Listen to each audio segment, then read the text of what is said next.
Yes, welcome our viewers, ladies and gentlemen.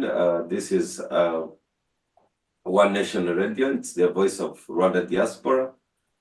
And we are going to conduct this show in English. And my name is Robert Mugabe, or call me Bobo Mugabe. I am straight away going live and introducing my guests. Online, we have Mr. Ernest Sagaga. Ernest Sagaga is the Secretary General of World Clubs, World General Clubs of all the press clubs of the world. He's the boss. So welcome, Ernest. Thank you. Online also, I have my friend Gonzaga Mugamo, who's a media, who is a veteran editor and a media expert. Welcome, Gonzaga. Is that a fair introduction? Gonzaga, can you hear me?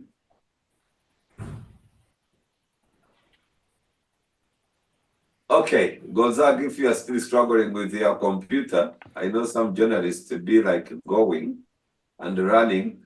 Online also, I have Mr. Ignatius Kawagambe Rwemaho. He's a corporate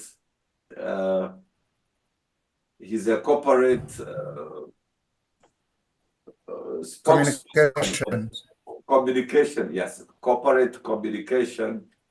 What else? Head of corporate communications, University of Rwanda. Head of corporate communication department at the University of Rwanda. So we are going to hear his elite perspective because he comes from the university. And also joining us will be Gonzaga Mugarwa. It's unfortunate that we are not going to have Ambassador Karega because of his busy programs. He will not be joining us. Instead, we are also having Gonzaga Mugarwa. Gonzaga Mugarwa, can you hear me? Yes, I can hear you. Gonzaga Mugarwa is a veteran editor, he's a media expert, he's a researcher. Is that a fair introduction to you? And he's a friend. Yeah, yes, even though veteran makes me feel old. But I'm still around. Yeah. Thank you very much for joining us on One Nation Radio. It's a voice of the diaspora. But at this time, me, myself, I'm speaking from Kigali, Rwanda. And I once again say you're welcome. You're welcome. And I thank you very much for joining us in this show. And we would want to kick off with Ernest. Monsieur Ernest, what do you make with this Rwanda classified thing? What is it? What is that? Which type of animal is that? Well, thank you very much, Robert. And it's good to be with you. And it's good to be with my dear friends, Ignatius and Gonza. And can also take this opportunity to really correct you a little bit. I'm not the World Club Federation boss. I'm not that lucky. I only coordinate the press clubs of the ACP region, Africa, Caribbean, and Pacific. Now, the Rwanda Classified is a project of a consortium of journalists called Forbidden Stories. It's a project. It's a project because there have been other documentaries. This is just one documentary. There have been other documentaries on issues like tax evasion, Panama Papers, organized crime. So they have done a number of things. The consortium exists, was set up, I think, about 10 years ago, with the idea of allowing journalists, especially investigative journalists, to pool resources. Unless we are losing you. Maybe he will come back. Yes. So I was saying that this consortium was really an initiative to enable journalists, especially investigative journalists, to pool resources, spread the cost basically, to leverage access in many countries across continents as well, but also to ensure maximum impact once their report or their story is published. So this particular one, I think, has been met by widespread criticism among media professionals for a number of reasons, which we can go into them later on. But simply let me say very quickly, one of the criticisms is that usually journalism and journalists are held to higher standards than the chattering classes of social media, of which we know many of them are just hatred and rumor mongering, who deserve no notice whatsoever from many reasonable people, and they just be left alone with their gutter stuff. But journalism is a public good. It's about integrity, it's about accuracy, it's about impartiality. And this particular documentary, in my view, and in the view of many colleagues that I've spoken with, is actually fallen short of our usual standards in our profession. So I'm happy to elaborate if you want, but this much I would say for now. Wait a bit before you leave me. Is this purely journalistic work, symposium, like it's a journalistic project supposed to be journalistic work for the public good? It should be. Yes. That's because these people who conducted this investigation are journalists. They work for media organizations, so they are supposed to be to uphold the values I mentioned: accuracy, impartiality, integrity. What we saw, unfortunately, as I said, has fallen short of what we expect from professional journalists, mainly because they promote theories, they basically push theories without giving proper evidence for it, without backing them up. And as you know, as a journalist, you need. I'm sorry. We shall come back to you later. Let me come to my friend Gracious. You at the University of Rwanda, you have been in media. The first time I knew you, you were the MD of the New Times, which is a pro-government newspaper here in Rwanda. And you have been in some government institutions that design the policy and also try to come up with the other responsibilities. What did you make with this, Agnatius? What is this? How do you put it in context in your own view? Because thank you, Robert. Unless they say that this is a journalistic work. Do you agree? It is not journalistic, but it was done by people who disguised it, and it's not the first time. They have done it several times. What is it? I mean, the job they have done, the project they have worked on, this Rwanda Classified, it is not journalistic. Okay. But those who have done it have disguised it as a journalistic work. But even without repeating what Ernest Sagaga just said, talked about accuracy, talked about impartiality, and the impartiality aspect brings in the compelling way of doing journalism. And whenever you have only one side, views from one side, this time, I mean, in this case, it is views from people who are career critics of the Rwandan government. And people who have fled from the law, people who are known dissidents. There is no person, leave alone having someone who is on the side of government, they are out to criticize. There's none who is even neutral.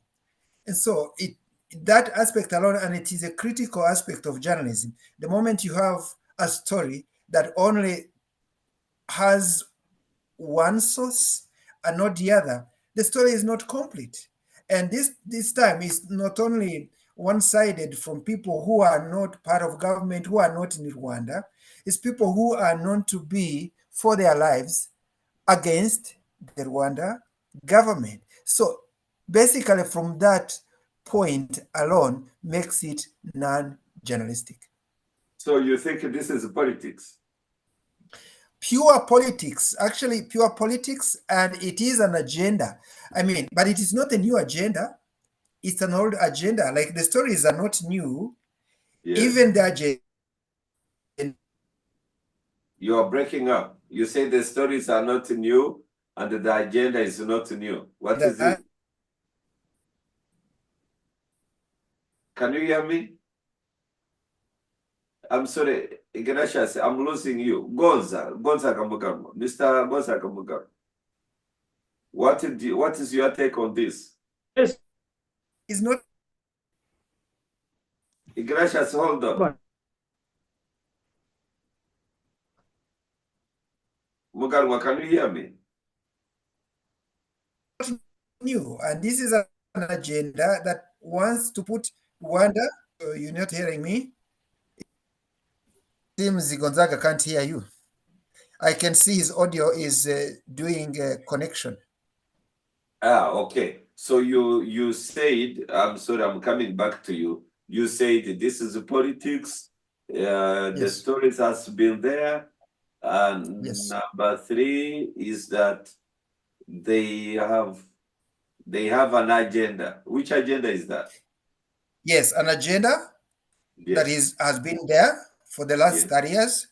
And that is why that agenda keeps reproducing the same stories, negative stories about Rwanda. And actually, the question we can which dwell on, agenda is that? the question, I said it's the agenda of making sure Rwanda, and by the way, it's not only about Rwanda, it's about Africa, it's about the developing world, and understanding how the developing world, Africa, that Rwanda is part of, feeds into the dominance and the livelihood and development and the riches and the wealth of the West, of the developed world. Because Rwanda is a target, in my view, Rwanda is a target because it is a bad example. It's a bad example in their face, in the face of those whose intention is to exploit the poor and weak world, because Rwanda is a symbol of emancipation. Rwanda is a symbol of self-determination. Rwanda is a symbol of innovations. Rwanda is a symbol of boldness, and cracking down on Rwanda is not in the interest of the journalists who did this story. These are only tools. The media. I'm losing you. Yes.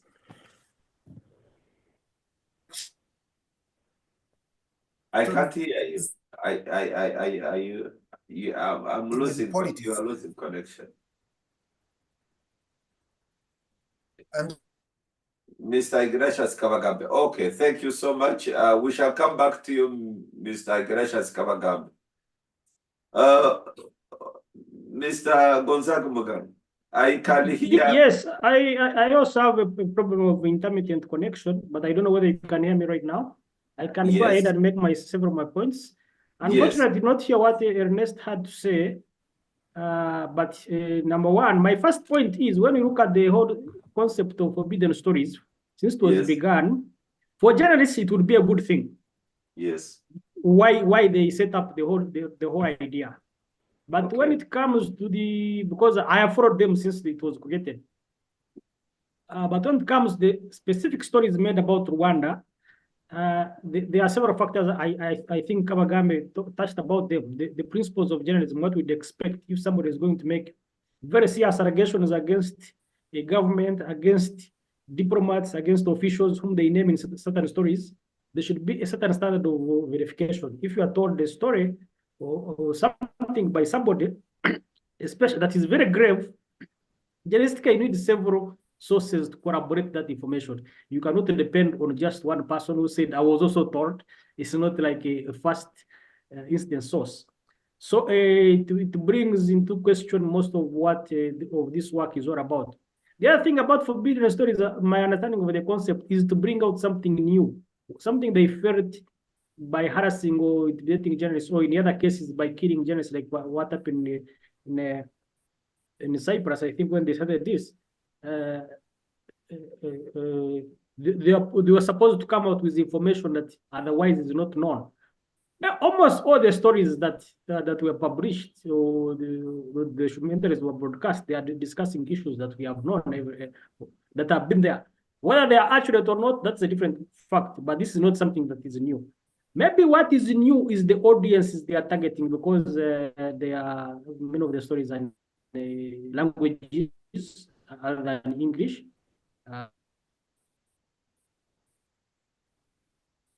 Okay. Used in part of Europe. Yes. So there are facts I saw which are false, which would have been easy for the editors of Forbidden Stories to verify, corroborate, and know that this information they are given by one or two sources is they could have used other journalists across the region in Rwanda or anywhere else So do you agree with Mr. Ernest Sagaga saying this is a journalistic project? It started many years ago. They have been doing work all over the world, but now yes, on that point I agree. It's pardon?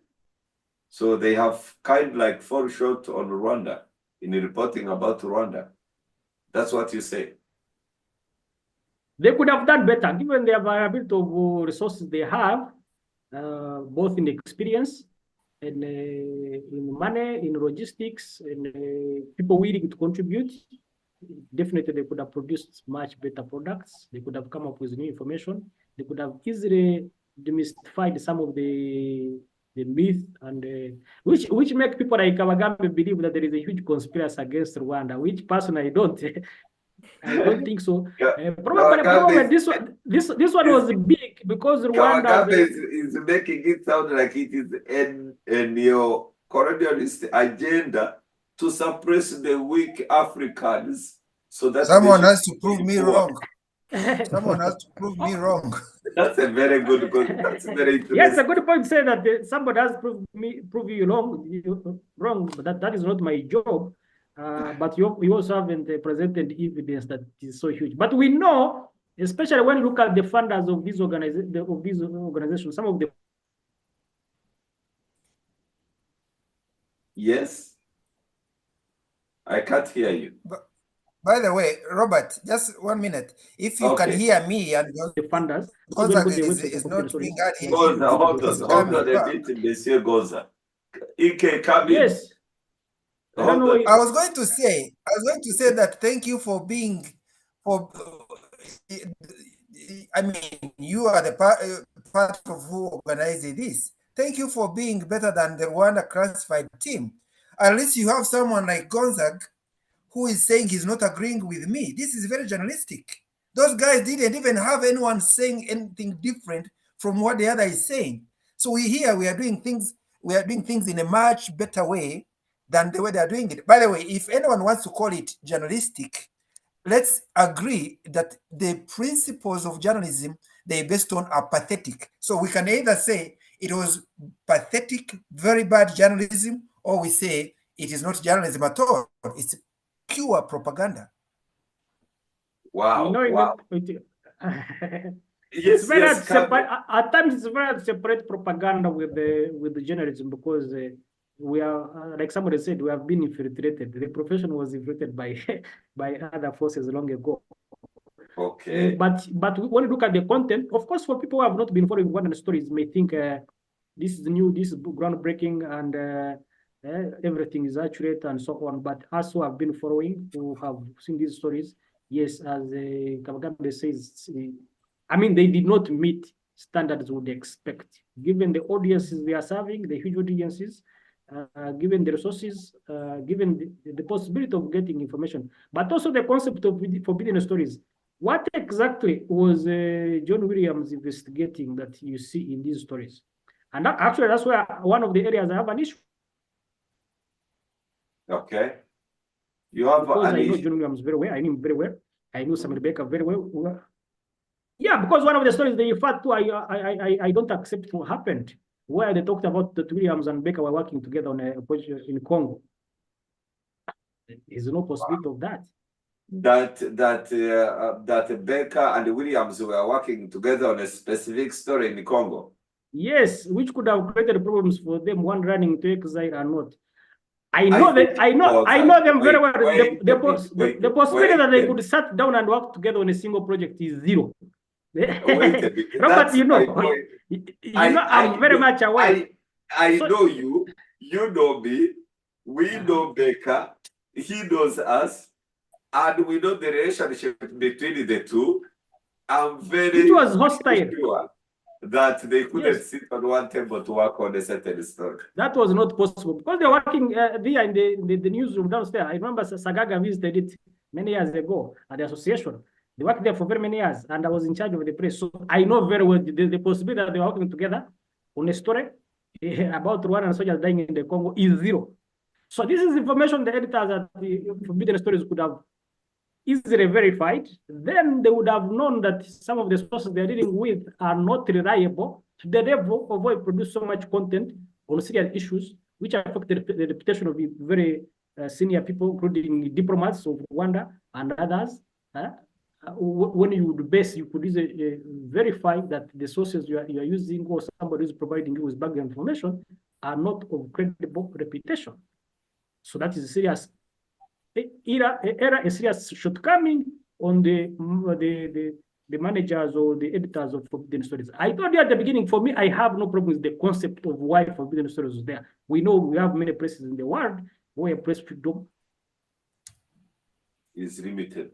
Okay, thank you so much. We need a syndicate like this to be able to produce good content. Thank you so much. Let me bring in Mr. Sagaga.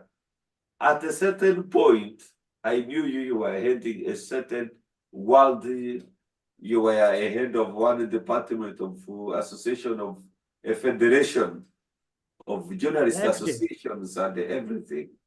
Something like IFJ. We met somewhere in Europe and you were a big boss actually. I don't know why you didn't have bodyguards. What do you make of this? There is what Goza is saying, there is EK, Ignatius Kawagami is talking about a very huge conspiracy, and Goza is saying this is actually, it is supposed, the initial idea of the Forbidden Stories is good because there is certain places from here I've been following them. They covered Mexico, where the drug cartels have been reigning and causing havoc. They covered these Panama Papers, which is good. They also covered something in India where 1 or 2 journalists were killed, and they were working on a certain specific story. And they went in to investigate that story. They told those stories and they published a lot of stories. So their idea is that when a journalist is killed, is not killed as a journalist, is killed to silence a certain story. Did these people tell the story John Williams was covering? Well, let me say that why I would not go along with Ignatius about talking about politics. I do understand why he feels there was a departure, a serious departure from normal practices of journalism, which actually may give rise to some kind of bias against Rwanda, bias against Africa, which made our colleagues fall short of usual standards that we expect from them, and they should help themselves up to. Because to take the case, as Gonza was saying, they mentioned they talked about our colleague who died, William. They said that they were going to complete the investigation that he had started. Yes. And true that the idea behind the Forbidden Stories, Forbidden Stories as a concept was, as you were saying, if they kill a journalist, they kill a messenger, but then they cannot kill a message. So the idea was to go in and complete the investigation and show what this colleague was trying to achieve. They did no such a thing in terms of Williams and his investigation. And as Gonza was also saying, there was nothing new, nothing which had not been published before. There was nothing hidden, so to speak. And therefore, that's another, in my view, another aspect of their failure to really live up to our professional standards. And they also leveled allegations, or they allowed people to level allegations to people like the ambassador of Rwanda to South Africa, or even a diplomat here in Belgium, without giving any evidence at all. In fact, they agreed in terms of regarding the ambassador, they actually acknowledged there is no evidence for what these allegations were purporting to claim. So if you don't have any evidence as a journalist, why do you have to make that allegation? Why do you have to allow an allegation like that to be broadcast? That's I think that's where Kawagambe comes in and say it's propaganda. Hey, that's what I'm saying. I understand why he feels that way, because they gave him reason to believe that that way, to feel that way. But it doesn't take away anything regarding what they tried to do, which is journalism. But this time they did it badly, in my view. Okay, thank you very much, Gonzalo. You said earlier that there was no way late John Williams Nwari would cooperate with Jansi Baker somewhere, something, to go work on a story in Congo. That I agree with you. There is also this information of this guy whom they portrayed in their videos, called Eric.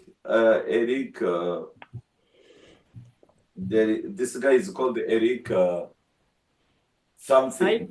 I can't remember the name, but I'm aware of people who grew up with him. They have already told us that he was never a soldier, but in all stories he's claiming to be. Yeah, they claim that this guy Eric was a hitman sent by government of Rwanda to kill the dissidents.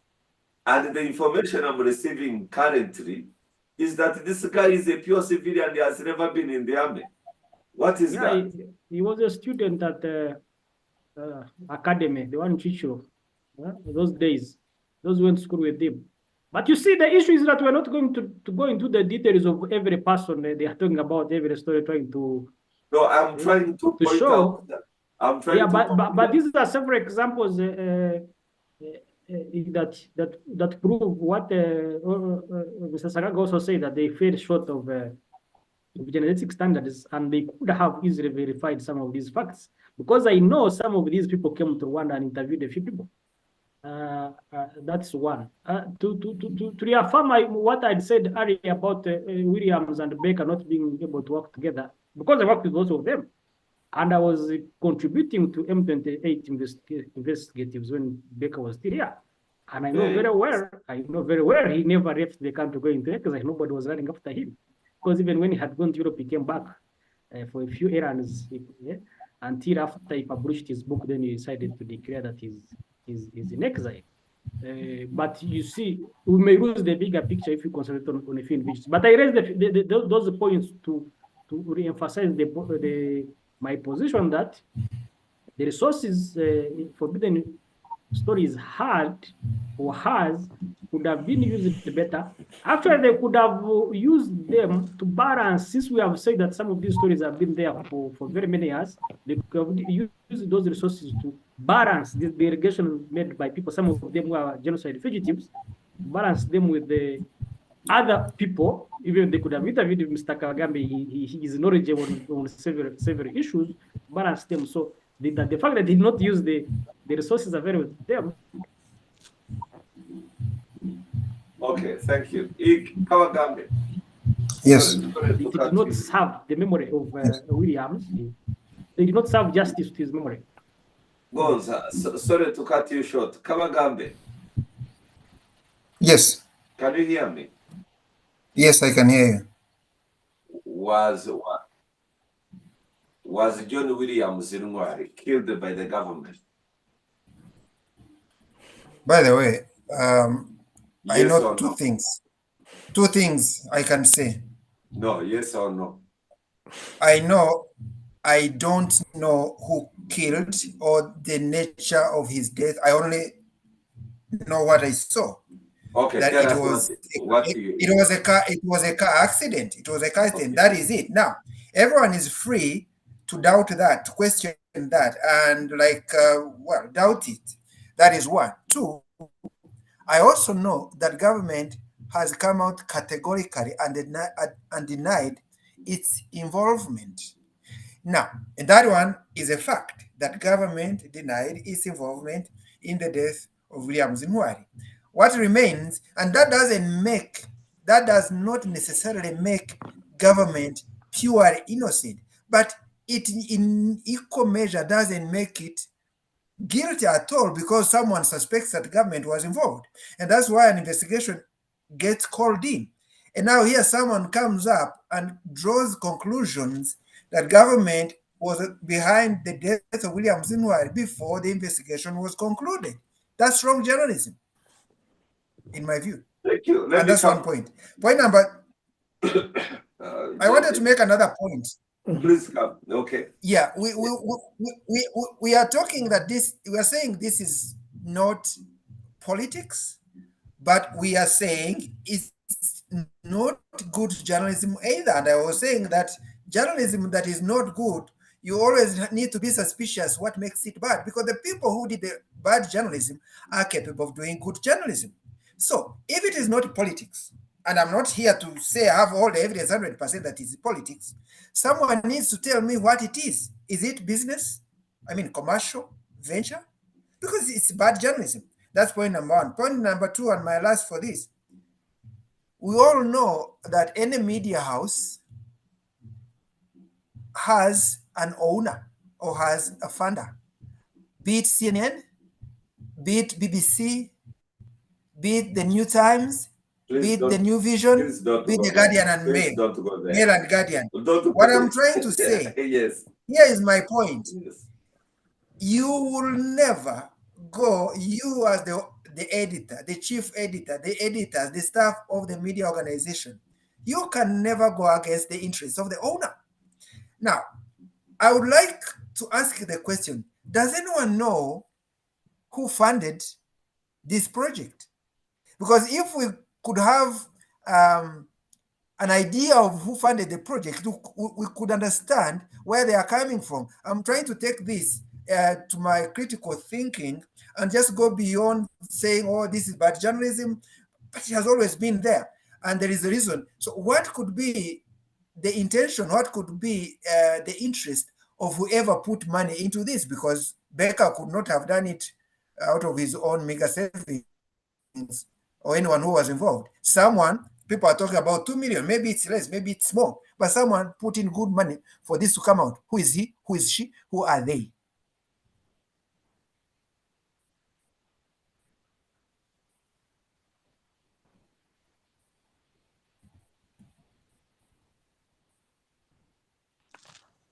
Is Robert still here? Yes, I'm here. I'm still with you. Mr. Sagaga, thank you very much, Kawagabe, for your input. I was seeing Kawagabe passionately expressing his views, so I gave him enough time that he shouldn't again accuse me of sabotaging his ideas. Sagaga, one is saying this is not a good journalism. I know he has some. He might accuse me of maybe working for this colonialism or something. There is Gozag is saying this is not a good journalism. Kawagabe is saying this is a propaganda. You are saying they didn't do a good job. So what should we do? What is this then? Well, we should criticize them. We should feel free to criticize them. Journalists are not beyond reproach. When we miss the standards, everybody is free to criticize the media. So we are absolutely legitimate in criticizing this particular program, this particular project, because first of all, as Rwandans, and especially some of you guys like Gonza and Ignatius and yourself, Robert, you are on the ground, so you have actually a better understanding of the situation than somebody coming from Europe or for a few days in Kigali and thinking that they have become experts. So we are absolutely free and legitimate in criticizing these particular projects. And we also are doing it, in my view, based on the principles of our profession. And actually, by doing that, actually, we're doing a service to the profession, which we love, which we work for, because I believe this particular project and the kind of backlash it has received from other media professionals is likely to have an adverse impact, not only on the 15 media organizations involved, but on the industry as a whole. And we have every interest to hold ourselves and hold our colleagues to the highest standards possible.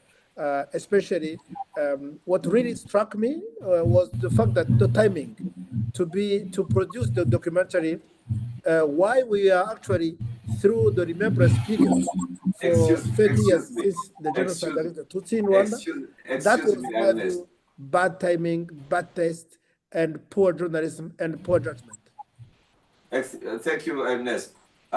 When one speaker is speaking and the others who are not speaking, they should have their audio input switch, like muted on mute, because we are hearing a certain background. I don't know if it is coming from Ignatius. Sorry, I'm not sure. But since I have, Ignatius, I've been seeing these statements from the government saying this is an attack on the nation, this is unacceptable. Why do you think these guys didn't give even government time to respond?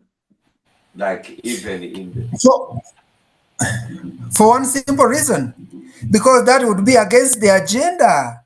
Because if you bring in government, the voice of government, you would be bringing in the other side of the story. You would be bringing in a source different that is going to give a point of view totally different from what your agenda is, because they are out on a mission to show to the to the innocent, to the non-reckoning world that Rwanda is bad. By the way, I have a feeling their target audience is not one, is not two, probably more than two. Rwandans are targeted, and the international audience is also targeted. So Rwanda, you target those who are not me and you, Robert and Sagaga and Gonzaga and someone else who are in full know of the history. They could be targeting, they are targeting the youth, for example, people who don't know all that I know. Because, you know, when you may be publishing lies, unverified information, very inaccurate, very imbalanced. But if you are giving it to a 16-year-old, a 15-year-old, a 13-year-old, a 17-year-old, who do not know the history that we know over the last 30 years, they can be convinced that what these guys are publishing is true. And that can turn the minds of these people against the powers that be in this country. So that is something that could be on their mind. They know what they are doing. And by the way, that is why those people who are saying, by the way, there's nothing new. Indeed, there is nothing new. But the fact that it is not new doesn't mean that it cannot hurt you. It can totally and badly hurt you, especially with people who know so little. And now something comes, it's called Rwanda Classified. It is very well designed and very well articulated, full of lies, in my view, full of inaccuracies, full of exaggerations, full of malicious information and data. But if you are telling it to my daughter, 16 years, and the other one who is 18 years, they will be asking me, Daddy, what is it this that we are hearing? Tell me about this. Is it true? Sagaga will not be questioning it. He will just dismiss it as bad journalism and he's just going to analyzing it. But the young people can be vulnerable. And that's why these people are up to a mission, I mean, have a mission, and you have to be up and discredit it and put it in its place. Thank you so much. Gonzaga Mugabe. This, we are saying all this. What should we do? What is it? Like, Ignatius Kabagabe is still insisting on his conspiracy about a certain Western agenda towards Africa and small. But don't you even think that maybe Rwanda is talked about so much because Rwanda has marketed herself a lot? Like even the image of the president is out there all the time. Of course, Rwanda, I would say the government is not necessarily innocent in all this, because it's part of the people who speak for government, who do communication for government, always have a better information out there, so that even if some recycled information comes out, it can easily be counteracted. Doesn't mean that everything they published was false. Actually, some of it is related to the fact that Rwanda has a very big exiled diaspora who are always trying their best to shape the narrative according to their interests. Some of which who are determined to change the government here. Others who are genocide fugitives. There are also people who are involved in denial and revisionism. They always have that. So even if I agree with Kabagambe that there is a Western agenda, the Western agenda is also exploiting our internal issues as Rwandans. If we have our own conflicts, we have people who are still willing to start rebel groups to deny and revise the history of the genocide against the Tutsi. This is the Rwandan problem being exploited by other forces in that sense. Also, the fact that our domestic media has not grown to the level where it can counteract or it can have the capacity to influence on the global scale in the circumstance. Some people here think that what is being portrayed out there is false or is not sufficient. Actually, then we should have our own internal capacity to deal with that. And I think this is another weakness that is being exploited. Of course, that is what you say, that Rwanda has gone out there. Rwanda has gone out there in many ways. When you look at the stories published in German, in the Spiegel, they are talking about Rwanda's deals with the Bayern Munich. So if Rwanda are not going to Bayern Munich, who is visit Rwanda, probably they wouldn't have been interested. They're also talking about stories to do with the migration.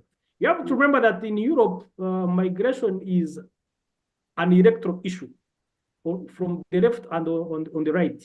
So if you make a deal with the right parties, like the conservatives, expect that the media from the socialists or the left side will attack you, try to discredit their competitors in the local elections in Europe. Then Rwanda becomes is shot in the crossfires because we have. Oh, sorry, we are losing you. We are losing you. I'm afraid that maybe when I turn up to somebody else, Gonzaga will come back and continue to speak. Yeah, give it a while. I think he may be back. Yes. Gonzaga, can you hear me? Yes, we can hear you. I am talking to Gonzaga. Gonzaga, can you hear me? Gonzaga 1. Gonzaga, can you hear me? 2.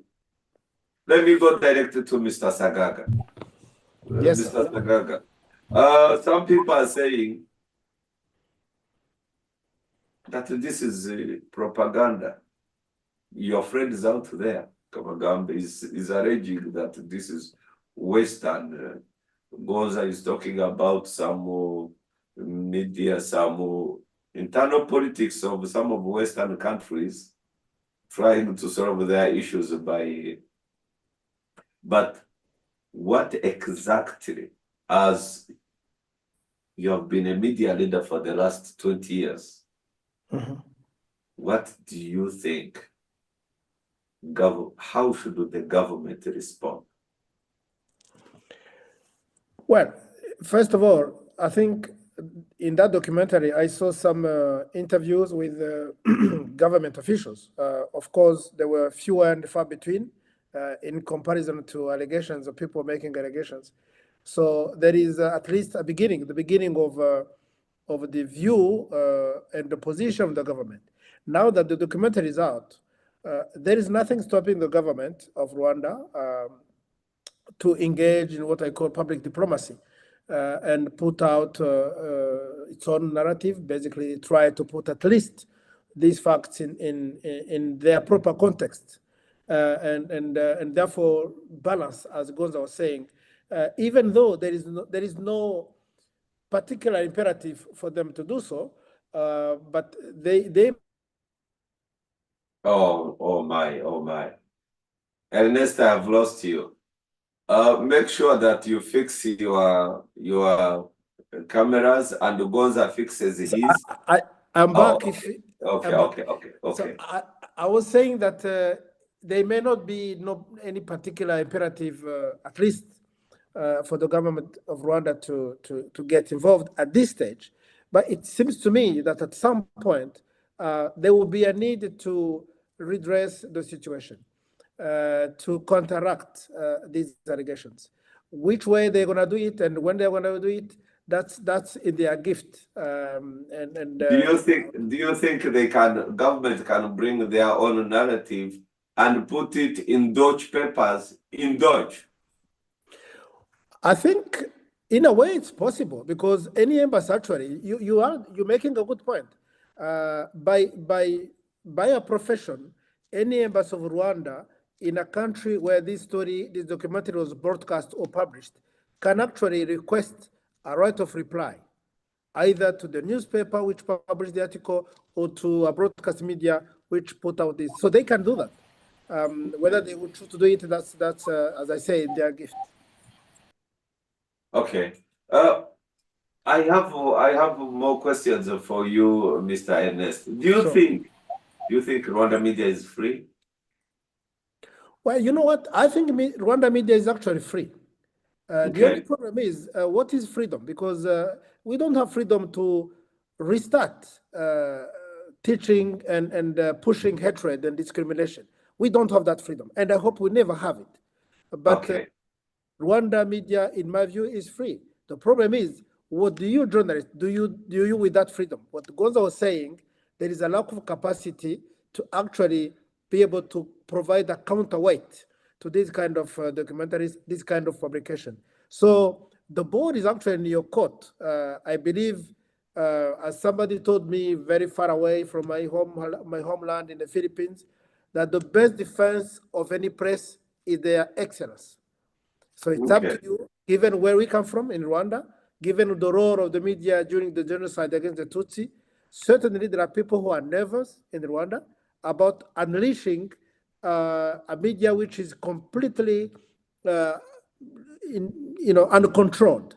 Everybody will be nervous. I will be. I will tell you that straight away. But generally speaking, when I see what you people are able to put out, when I see what you are able to, how you interact with officials and with the general public in Rwanda, I believe there is at least a degree of freedom which could enable you to develop an independent and robust media in Rwanda. Thank you very much. Our dear listeners and the followers on live on YouTube, we are discussing about Rwanda Classified, and we are also going to read some of the comments to engage our listeners. They are putting their comments and we shall need to read them. And we are going in this discussion, we are giving everybody a voice. We don't want also to be like the people we are criticizing. So, Gonza, most in this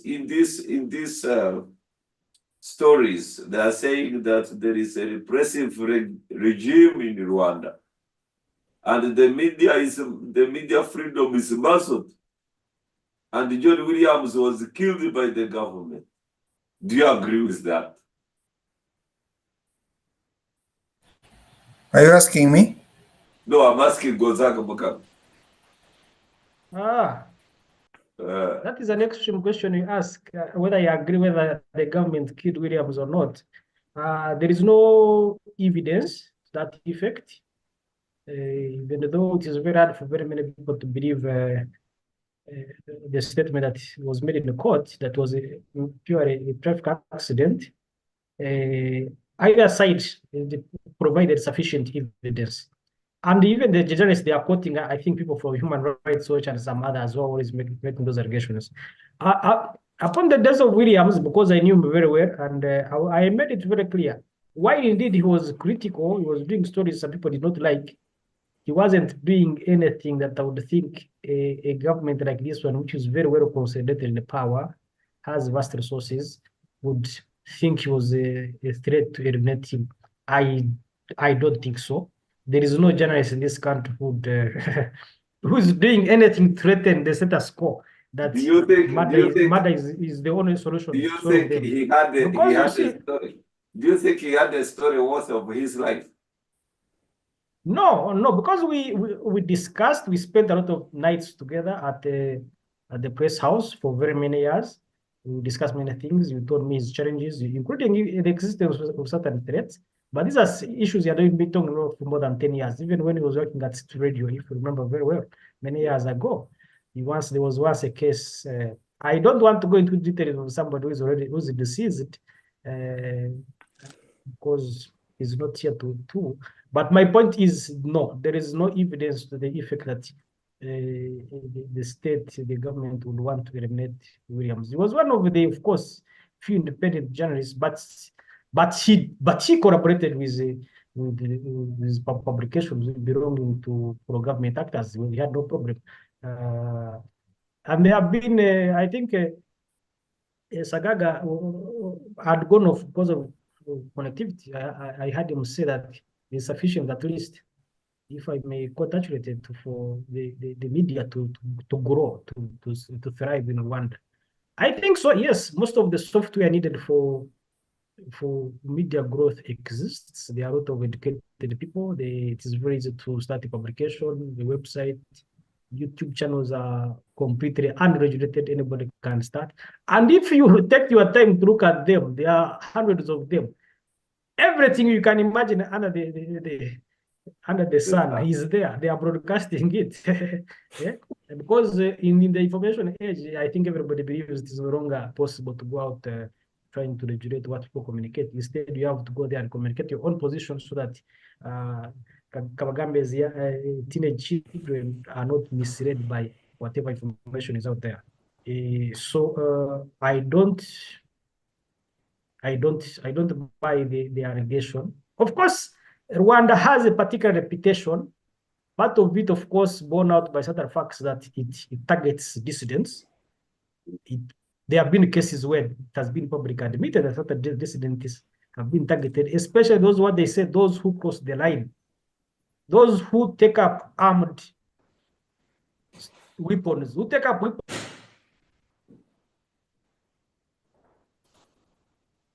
I'm losing you. Goz, are you there? I am afraid that we'll come back. Let me come back to you, Mr. Sagaga.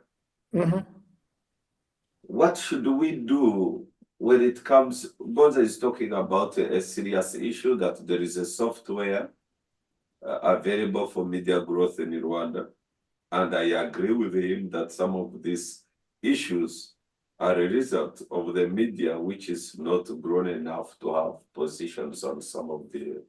So, what is missing to have a vibrant media in Rwanda, capable of having a voice?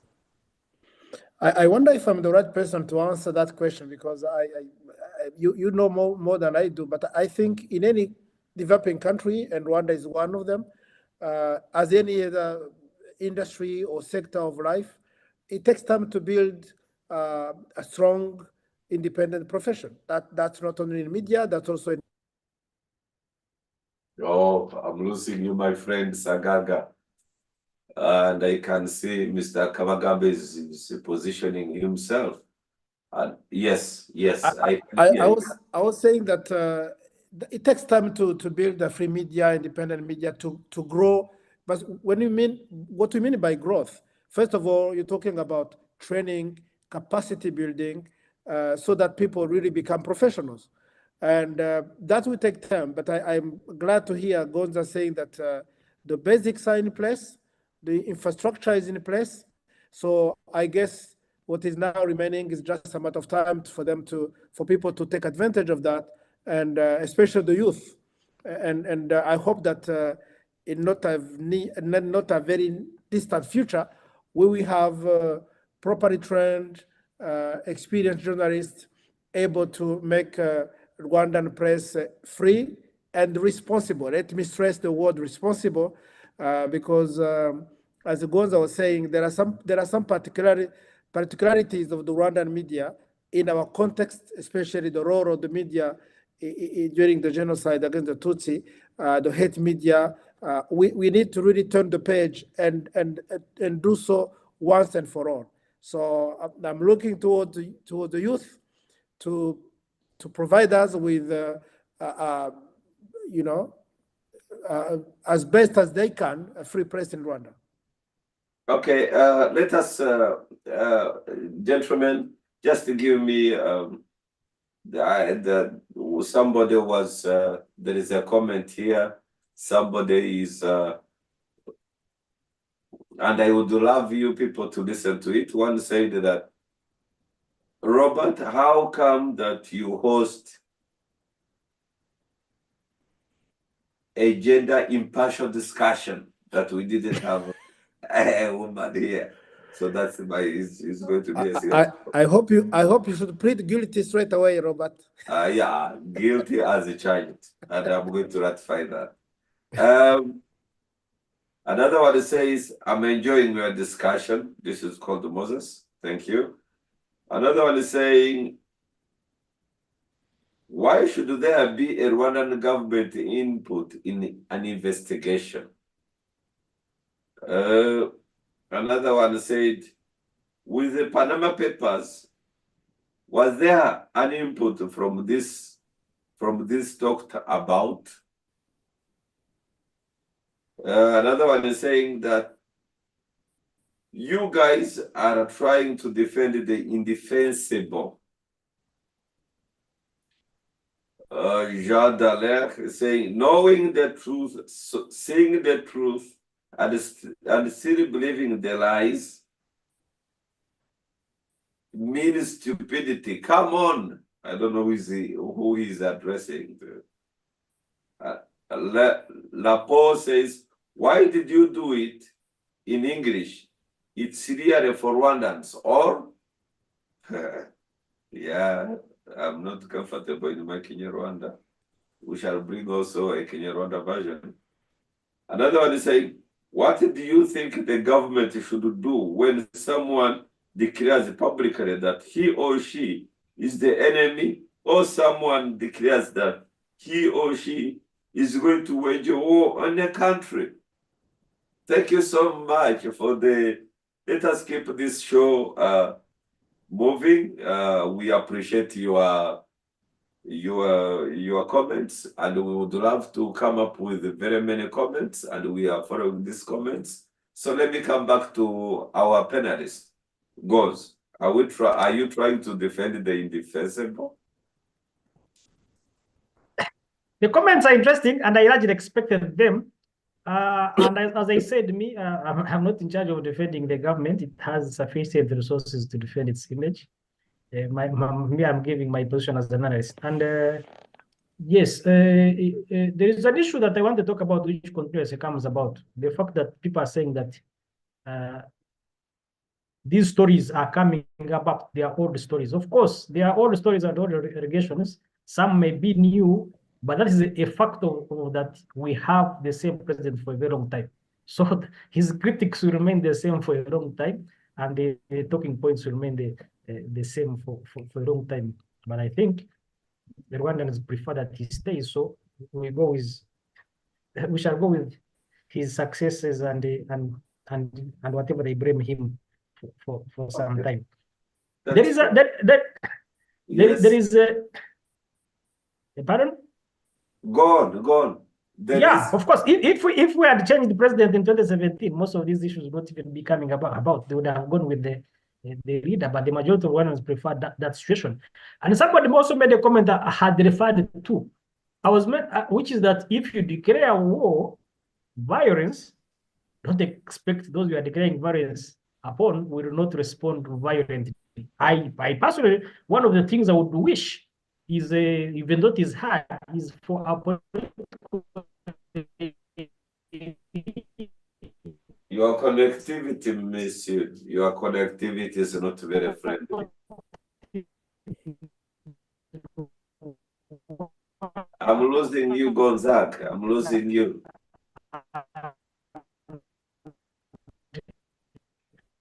Thank you so much, Gonzaga. I'm losing you. To reach a certain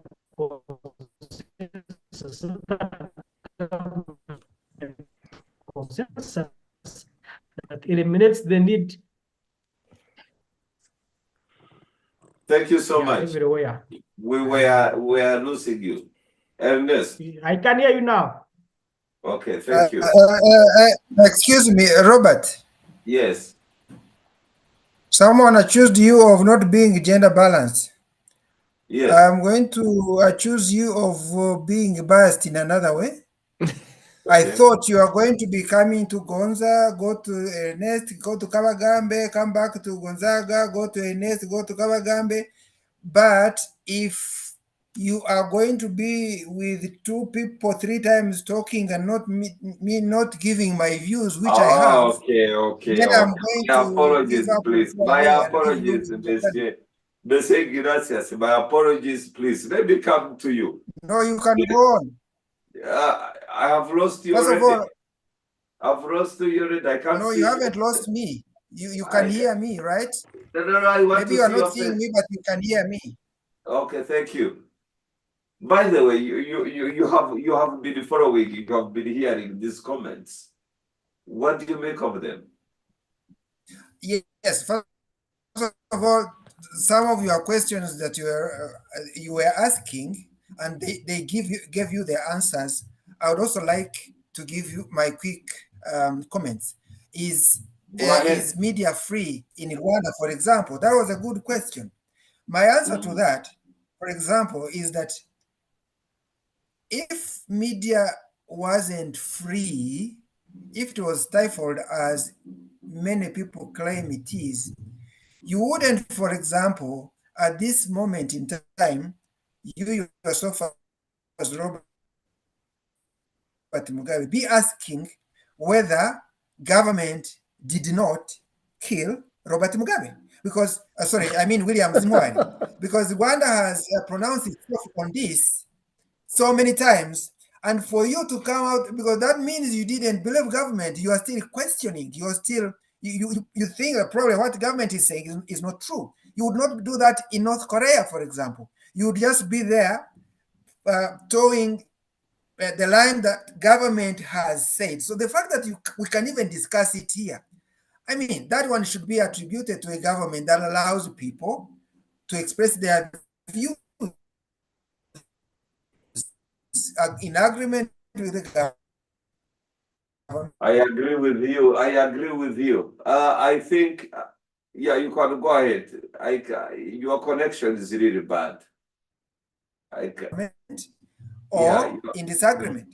Number two, someone talked about the internet is how new media. If anyone had wanted, if government wanted, and they could have done it, if they wanted to stifle the media, they wouldn't be making internet so affordable and so accessible. Because here, no one is. It so happens that me and you are in Rwanda and Gonzaga, but Sagaga could have done this and did it with people talking about Rwandan issues with no one here in Rwanda. So the media, I think here, while we are not, maybe we are not the best in terms of freedom, but media is to a good extent free. Thirdly, I think it is you who said, why do people say Rwanda is aggressive? Rwanda government is aggressive. Rwanda government is strong. Media. For me, I don't think that there's a problem with that. My view on it is that, yes, it is strong. The people who criticize, and if we are still talking about the influence of the West and their media, it's like they would prefer a government that is weak. And so because the government is strong enough and wise enough and subtle enough, and it works with me and you and other people to make sure that we are not as virulent in terms of criticizing as William Zinwari was and someone else, that shouldn't be blamed to government. Lastly, my point, by the way, this so-called Rwanda classified, we're analyzing it, and people, I mean, including government, have been saying, wow, we are complaining, it's bad, it's pathetic, this is like the world has fallen. By the way, it could have been a lot worse if it wasn't due to how hard the government has done, for example, diplomatically. Let me ask a question. I don't know how much the BBC, the Sky News, and CNN, and the France 7 country, and all that Western media, I don't know how much time they have given this, because in the past they would have done so, and like, I mean, relayed and hyped, but this time they haven't done much. Why? Because, and this is why I tell you that media is so closely connected to politics and to diplomacy. It's because Rwanda has made inroads in making sure that its interests somewhere meet the interests of those Western powers. You know, the United Kingdom has been fighting among itself in its own parliament to pass a law that allows them to relocate illegal immigrants here. They cannot be the ones again coming down so hard through their media, through their BBC and Sky News. This means tells you the fact they're free from politics. They toe the line. They only do it in a subtle way. I mean, France, I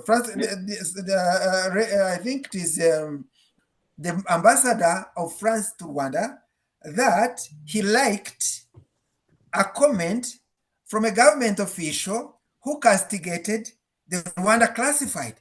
What does that tell you?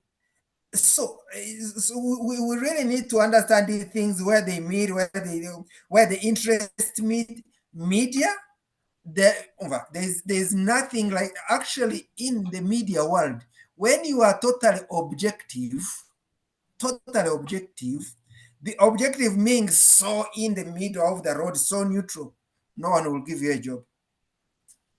Thank you so much. Thank you so much for your views, are so important. Good enough that you have just disappeared.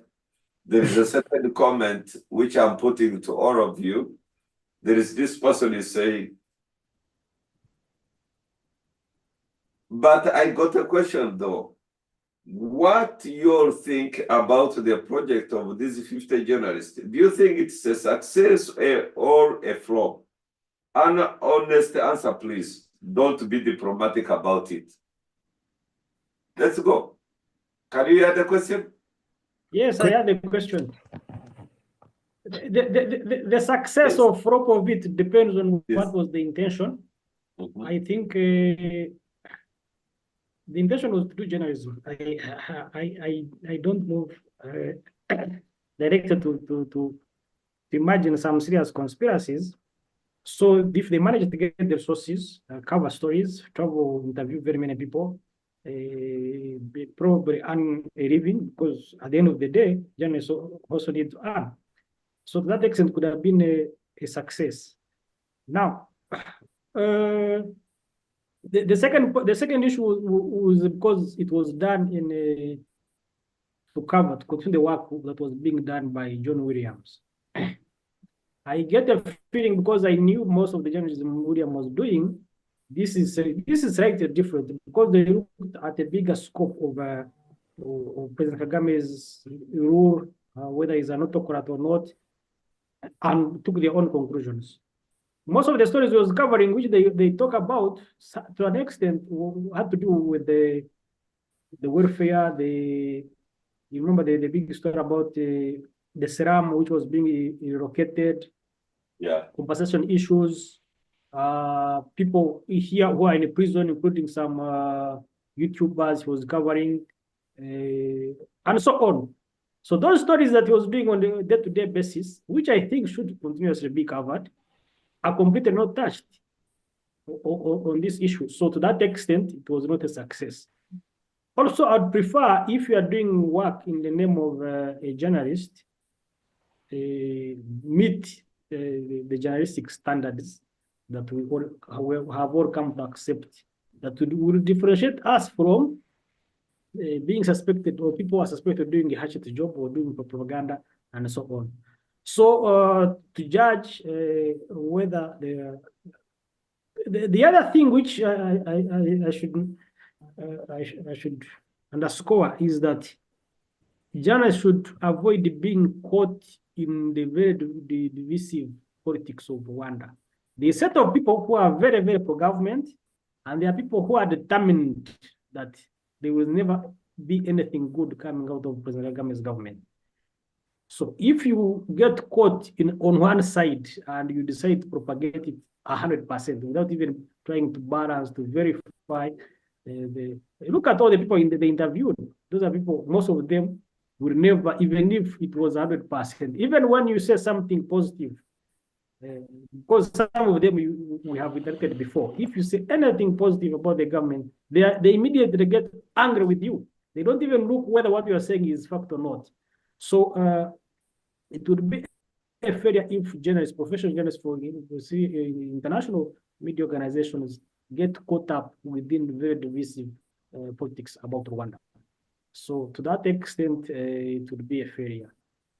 Now, if others, you can see even in the comments, people are determined to decide which side, because to declare whether this show is useful or not, depending also on what is their political beliefs or their biases.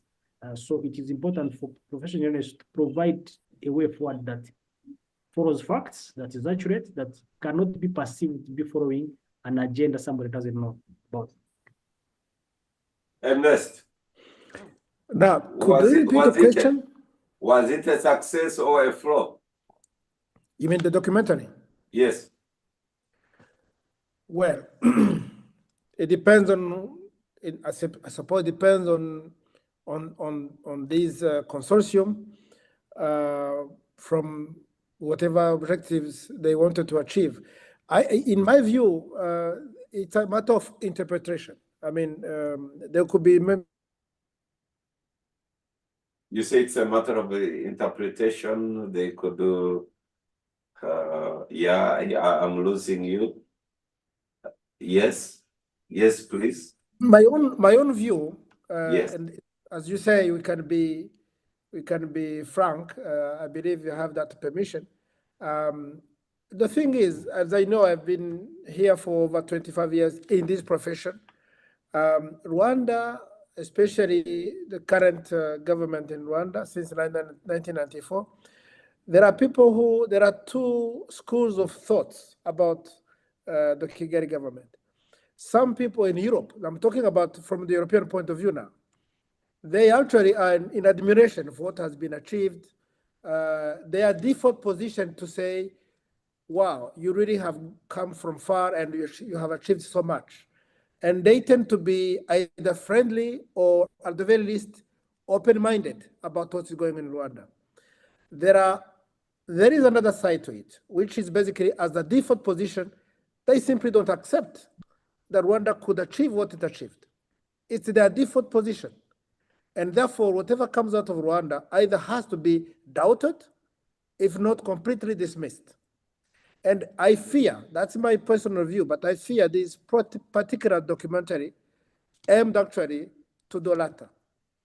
It was done in order to show that whatever progress Rwanda was able to achieve, however admiration Rwanda is eliciting in many circles in the West, somehow there should be a question mark. There should be some kind of they call it a be more, something that say there is actually a darker side to it. And that's my view. It really is, and I'm sorry to say it because I believe in press freedom. I champion press freedom, and I feel bad to speak about my colleagues in this way. But I'm telling you what I'm telling them to their face. I'm not simply amused about this documentary. Thank you so much. Ignatius, is it a success or a flop? You call this It depends. It depends, like my colleagues are saying, it depends on which side you are. By the way, I can add a third side. You know, the one side is those who are targeted, those whose image and reputation and achievements want to be brought down, tarnished. The other side is the funder, the interest, by the way, the, the, the force behind it, unseen force behind it. That one, there's someone, certainly, because this is not Becker's money or Michelle Along's money or Rudasingwa's money. So there is that. And the third interest in there, the third, to them, those who did the job, if I may start with them, I think to them it's a success because they are in for they are doing it for a pay. They didn't do it for free. I'm sure they were paid. If it is 1,000 or 10,000 or 20,000, they were paid for them. It's good, and they made it so bad, probably to the extent that those who pushed it, who funded it, are convinced it was a good job, so they can even fund another one next time. When it comes to the targeted, the one you wanted to hurt, to disrupt, because so many people have said this was timed for the elections, disruption. It's a confession by government in its own analysis that this was timed for election disruption. Will it, and in that case, wants to rate it as a success, they would have now to wait for the elections. How chaotic will it be and not orderly? How less orderly will it be because of this? How will the turnout be less than in 2017 because of the classified?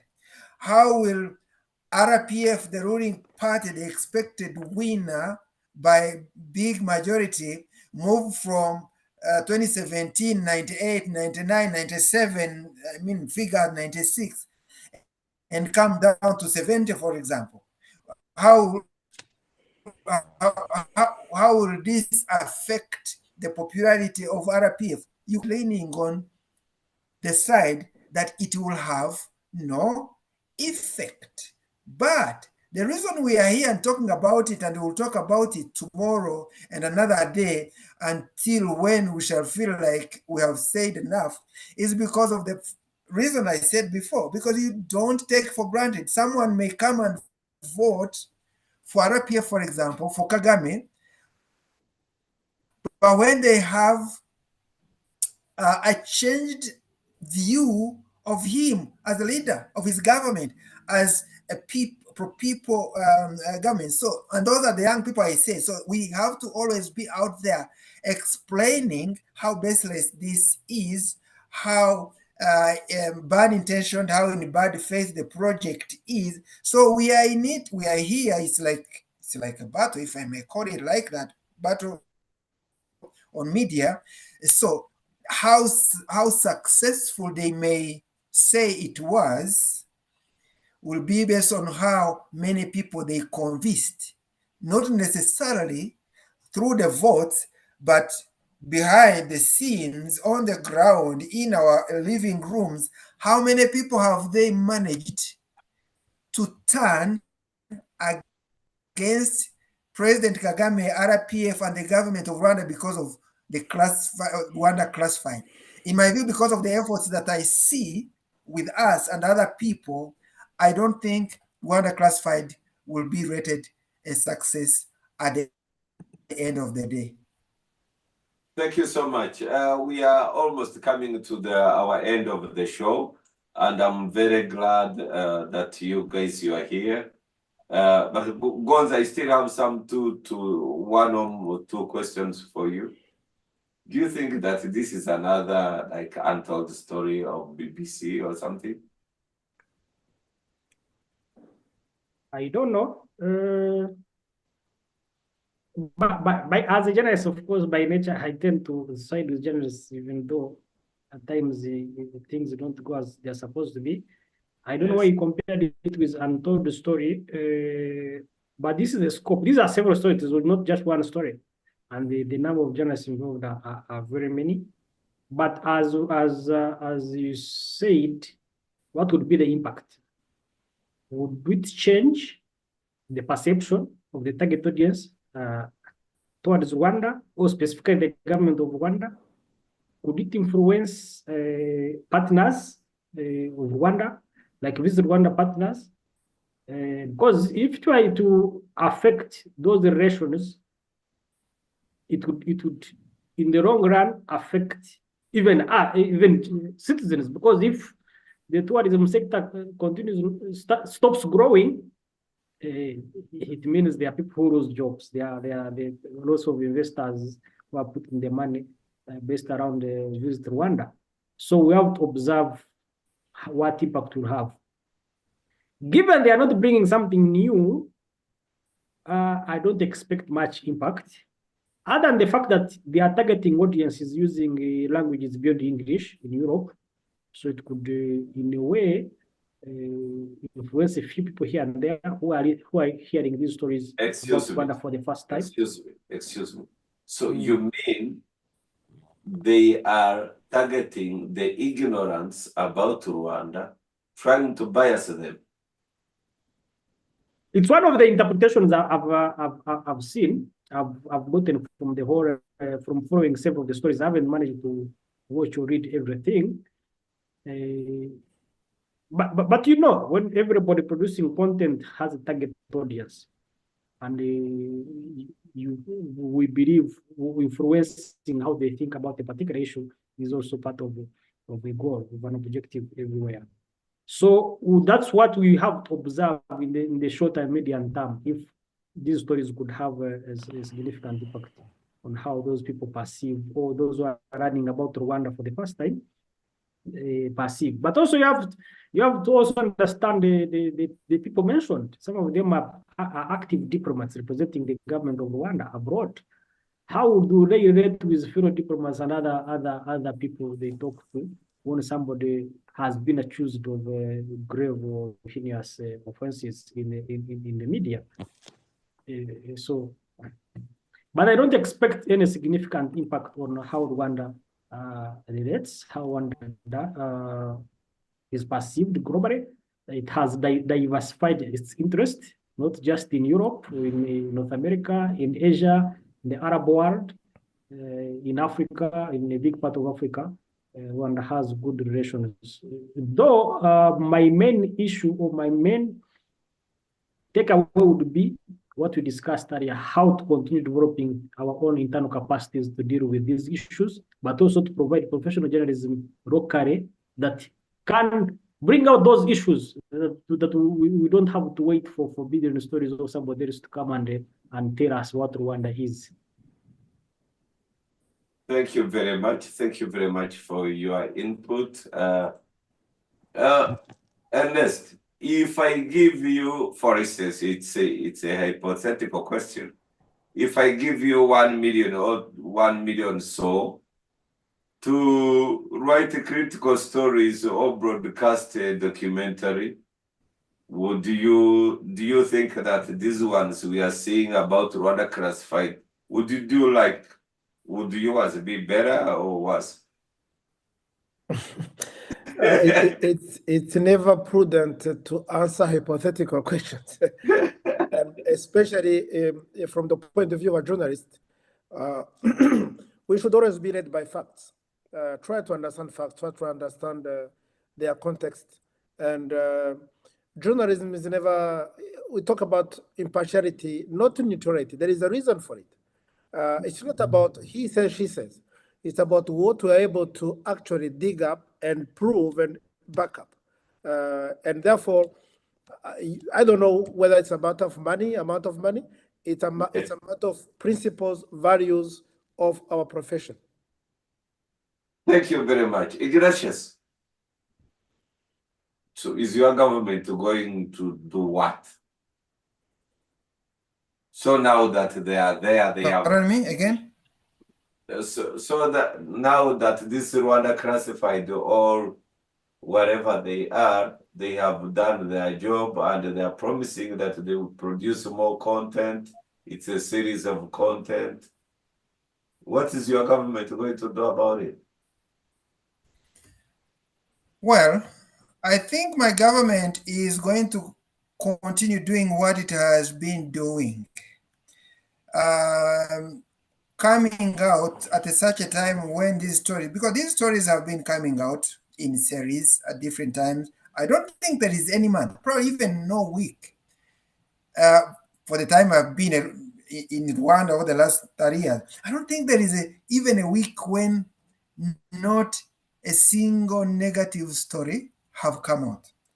And I haven't seen over the last 30 years, even when bad stories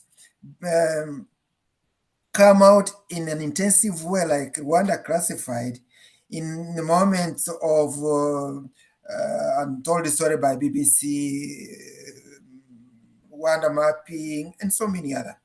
I haven't seen a year where we could say that because of these stories and their timing and their intensity, Rwanda has been derailed in its path to prosperity in the slightest. And the reason for that is because Rwandans are not fools. We are talking, and people are, you may even, without disregarding those who gave pro comments, supportive comments, and others who castigated this, saying it's lies. I mean, our conversation here. The greatest majority are even silent because they even say that those who say, do we even have to answer them? We know the truth. Why are even Robert and Ernest and Gonzaga and Kawagambe bothered? We know the truth. Nothing changes. Now, okay, but for me and you, the four of us know that we need to continue talking about, and it's because of continuing to talk about it, dissecting it, putting it in its place, putting the facts bare, bringing the evidence that is contrary to what they are saying, they are claiming, that makes the other one and the young one understand.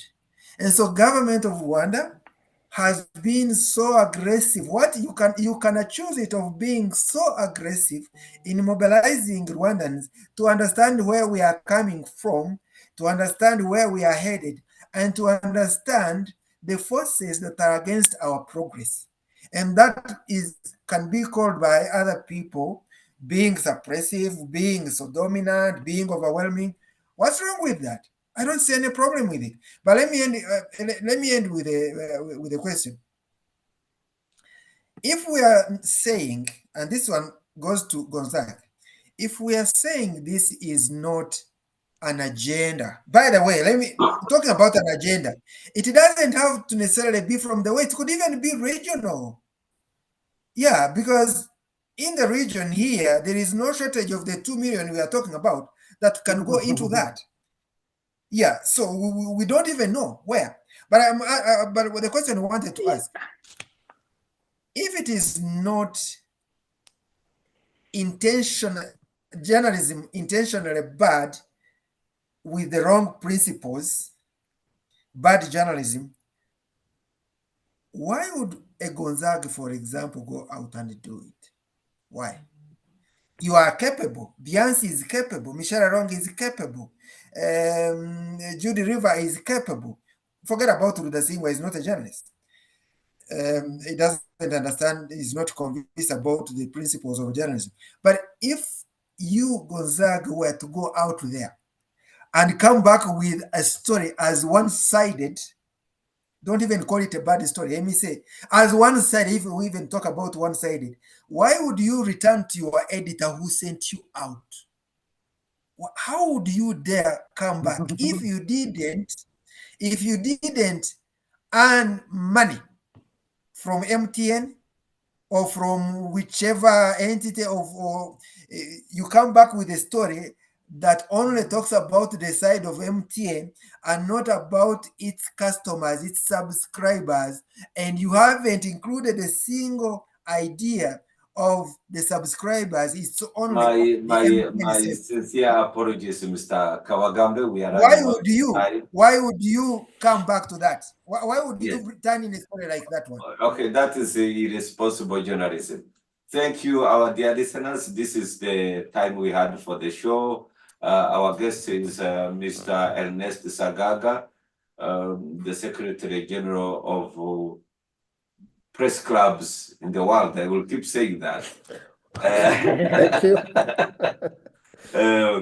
Another guest is Gonzaga Mugarwa, who is a senior editor and a political analyst.